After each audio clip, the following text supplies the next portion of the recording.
My name is Justina Clayton. Justina means justice in Sierra Leone. I came to the U.S. about 11 years ago to flee a civil war. I'd like to braid hair at home because I have 2 young children and a third on the way, and I can make some money for grocery and some other things that we might need as a family. I can't braid right now because the Utah Cosmetology Board told me that it is illegal to do so without a cosmetology license, even though that if I go to school to get the license, they won't teach me hair braiding.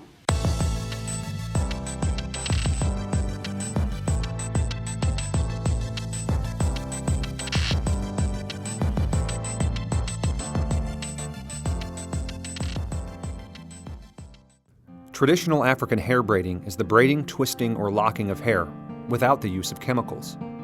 These natural styles originated centuries ago in Africa and have endured as a distinct and popular form of hairstyling primarily done by and for persons of African descent.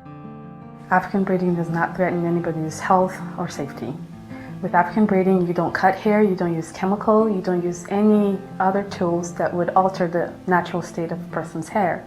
So if I braid somebody's hair and they decide they don't want it, at the end of the braiding session, they can remove that braid and their natural hair remains the same. Utah requires people like Justina to get an expensive and useless cosmetology license in order to braid hair for money, even though they can braid all they want for free. That license requires at least 2,000 hours of classroom instruction. That's 40 hours a week for 50 weeks. That is more class hours than it takes to be an armed security guard, mortgage loan originator, real estate sales agent, EMT, and lawyer combined. And not one of those 2,000 hours teaches African hair braiding. When I found out that Utah required a cosmetology license to braid hair, I contacted the Cosmetology Board and I was invited to speak at their board meeting. And then they told me at the meeting that I needed to contact my legislator to see if they can change the rules. I did that, but so far I haven't had anybody to help me. When the government imposes unreasonable regulations, as is done here, courts need to step in to protect the right to earn an honest living. No one should have to hire a lawyer or a lobbyist just to braid hair.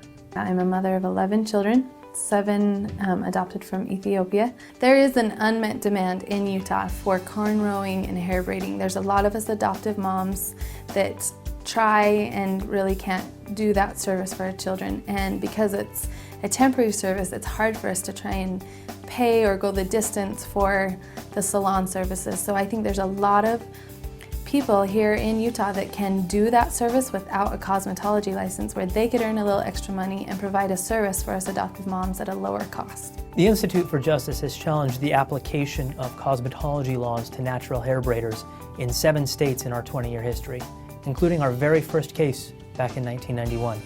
To date, we haven't lost a hair braiding case yet. IJ has filed lawsuit in Utah to protect Justina's right to earn an honest living. Both the federal and Utah constitutions protect every individual's right to earn an honest living in their chosen occupation, free from arbitrary and irrational government regulations.